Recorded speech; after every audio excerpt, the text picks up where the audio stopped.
Amigos, como enfrentar o trauma que a criança sente quando passa da educação infantil para o primeiro ano do ensino fundamental? O que a gente pode fazer, nós pais, nós professores, para ajudar essa criança e evitar que ela tenha dificuldades no futuro? Bom, é o que nós vamos ver. Primeiro na análise dessa transição e depois no entendimento dos eixos que vão garantir a aprendizagem dela para sempre. Bom, toda mudança na vida de uma criança constitui uma espécie de trauma, mesmo que seja para melhor. Aliás, na nossa também, né? Nós passamos a vida toda ajustando o nosso sistema nervoso para que ele se acomode às instabilidades temporárias, mas são temporárias. A criança, na fase da educação infantil, acaba se acostumando com o aspecto mais lúdico das aulas, como se fosse uma brincadeira constante. Essa preponderância de atividades lúdicas é, lógico, fundamental para o estabelecimento da relação sensório-motora. Todo o desenvolvimento neurofisiológico, que é específico dessa faixa etária, vai ser otimizado se houver demanda, e essa demanda é proporcionada pelas atividades físicas e emocionais. Se não houver essa demanda, algumas redes neurais podem não ter o seu pleno desenvolvimento. E isso pode trazer várias dificuldades futuras, tanto nos aspectos intelectuais como nos cognitivos. É por isso que a alfabetização até os 5 anos de idade, ela deve ficar em segundo plano. Não que ela seja proibitiva, mas porque o foco principal tem que ser nos exercícios de coordenação motora, nos exercícios de equilíbrio, por isso muita brincadeira, muita ludicidade, muitos jogos, muitos passatempos, muitas diversões. A preparação das bases para o letramento, entretanto, conforme a gente já comentou anteriormente, já pode ser feito desde os primeiros anos da escola. Por exemplo, com a atividade de contar histórias. O ideal é que o início do 6º ano, que constitui a alfabetização, esse ensino seja bastante lúdico, de forma a não trazer muitas diferenças com as atividades que a criança já havia se acostumado, mesmo porque todas as atividades, tanto de coordenação motora como de equilíbrio, assim como as próprias brincadeiras, jogos e diversões, continuam sendo necessários ao seu desenvolvimento neurofisiológico. Mesmo que exista semelhança com o ano anterior, a própria mudança de professores, a mudança de escola, quando há, já traz resistência para alguns. Isso deve ser muito bem observado e acompanhado para evitar que surjam, nesse momento, bloqueios emocionais. Alguns deles acabam sendo muito difíceis de ser contornados mais tarde. Assim que a criança é matriculada no primeiro ano, ela começa a perceber que existe mais seriedade do ensino, pelo menos no ensino das letras, números, etc. A reação de cada criança a essa mudança precisa ser muito bem analisada. Algumas seguem naturalmente como se não houvesse mudança alguma. Outras já resistem. E se nada for feito, podem até se sentir incapazes de progredir. Nós temos que estar muito atentos a isso. Qualquer dificuldade que surgir nesse primeiro ano do ensino fundamental, e se essa dificuldade o professor alfabetizador não conseguir fazer a criança superar, esse professor deve procurar a ajuda de outro colega, ou então encaminhar para atendimento de psicopedagogo, antes que essa dificuldade acabe se tornando um empecilho no seu desenvolvimento. Todo professor deve ter em mente, primeiro, que nós não somos donos da verdade, nem somos senhores absolutos do conhecimento, e, portanto, nós precisamos sempre uns dos outros para melhorar a nossa própria competência. A rotina de tarefas em sala, lições de casa, caso não tenham sido exigidas na educação infantil, devem ser implementadas aos poucos, sempre mantendo os pais informados e, mais do que isso, orientados para a forma de acompanhá-los em casa. Essa orientação dos pais é de fundamental importância, conforme a gente já comentou. Lembrando sempre que cada família deve ser analisada em relação às suas condições de ambiente e de formação. Tem pais analfabetos que precisam também ser orientados. Não para ajudar seus filhos nos deveres, é claro, mas a estimulá-los a estudar e fazer as tarefas sozinhos, tendo apenas a sua companhia.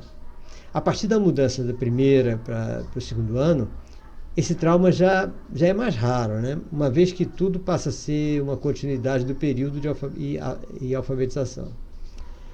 Toda e qualquer mudança na rotina e nas metodologias de ensino e de aprendizagem deve ser compartilhada com as famílias por meio de reuniões periódicas para que seja sempre estabelecida uma excelente relação entre a família e a escola.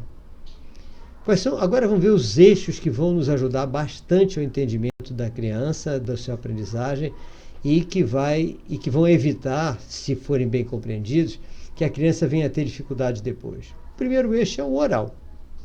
Esse eixo é o início de tudo. É a expressão da oralidade, é o precursor da leitura e da escrita, né? E para entender corretamente esse eixo, nós precisamos entender o processo de ouvir e escutar. Existe uma diferença entre ouvir e escutar. Ouvir é ter consciência dos sons da linguagem. Saber quais são os sons das letras, das sílabas, das palavras, dos fonemas, além também de perceber rimas, aliterações.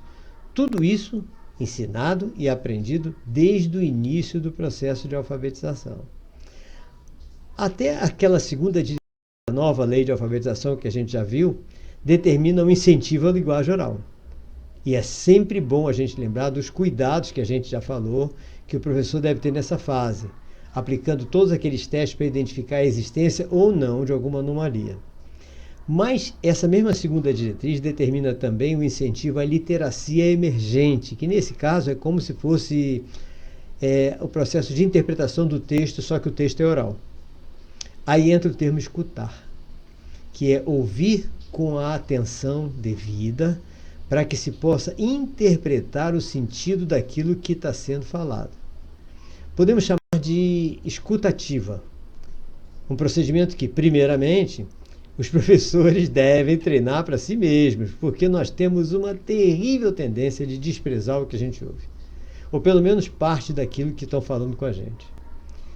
E esse treinamento deve ser feito frequentemente com nossos familiares e com nossos alunos. É comum os pais cortarem pelo meio o que seus filhos estão falando, porque ele já sabe o final da frase. Além disso, mostrar ao filho desrespeito pela escuta do outro, ainda podemos estar enganados, porque dessa vez pode ser que o final da frase seja diferente. Aí então nós damos estímulo ao surgimento da literacia, levando a criança a prestar atenção à frase inteira e nos relatar o seu significado. A literacia começa aí, mesmo que a criança ainda nem esteja alfabetizada, tá? E aí, esse é o primeiro eixo, o oral, aí vem o segundo eixo análise linguística.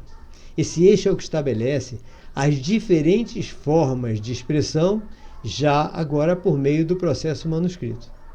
O início, é claro, né, é o conhecimento alfabético, que segue as etapas para a construção das palavras, das frases, assim como as regras de ortografia, as letras que mudam o som quando são seguidos de outra letra, os sons que mudam também devido a sinais ortográficos, e toda aquela parte ortográfica, né? Em seguida, ainda nesse eixo, a aprendizagem da fluência na leitura e o desenvolvimento da capacidade de compreensão do texto escrito. Esses dois eixos, oral e da análise linguística, são insuficientes, por exemplo, quando nós estamos alfabetizando uma criança que tem algum tipo de síndrome, transtorno, ou até não tenha nada disso, mas tem um bloqueio emocional.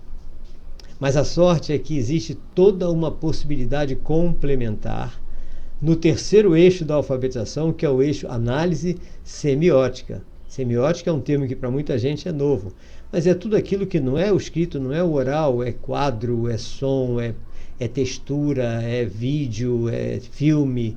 Ou seja, nesse eixo são estabelecidas as mais diferentes formas de expressão, ligando oralidade e linguagem manuscrita, a escrita impressa, por exemplo, a escrita eletrônica, a sua complementação por todos os diferentes códigos que possam estar à nossa disposição, como, por exemplo, um gravador, sons, vídeo, imagens, movimentos, textura, paladar, olfato e tudo mais que a gente possa utilizar de maneira criativa.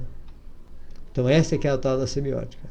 O outro eixo é o eixo leitura e escrita. Esse eixo é uma continuidade de todo o processo anterior, ampliando o letramento de uma forma progressiva, aumentando seus níveis de complexidade. Mais uma vez, o professor e os pais em casa devem estar sempre observando cada aluno ou seu filho para identificar se ele perdeu o sentido das frases ou se perde o sentido das palavras. Porque não adianta seguir adiante com esse aluno sem garantir que ele já esteja com competência de compreensão. Em casos como esse, mesmo que esse aluno não seja deficiente, é importante que o seu acompanhamento seja diferenciado, para evitar que surjam bloqueios emocionais que acabam prejudicando o seu pleno desenvolvimento. O último eixo é o eixo produção de texto. O eixo produção de texto é o resultado de todo esse processo de aprendizagem. Nele vão entrar o conhecimento do vocabulário, as regras ortográficas, o poder da síntese, a organização das ideias, o sentido das frases, dos parágrafos e também do texto como um todo. E é por meio dessa aprendizagem toda que nós construímos na criança a capacidade de, no futuro, ela poder apresentar suas ideias, poder enfrentar um debate com boa argumentação, poder dar vazão à sua criatividade e, lógico, com tudo isso, ter muito sucesso na vida. É isso que nós desejamos para nossos alunos e para nossos filhos. Forte abraço para vocês.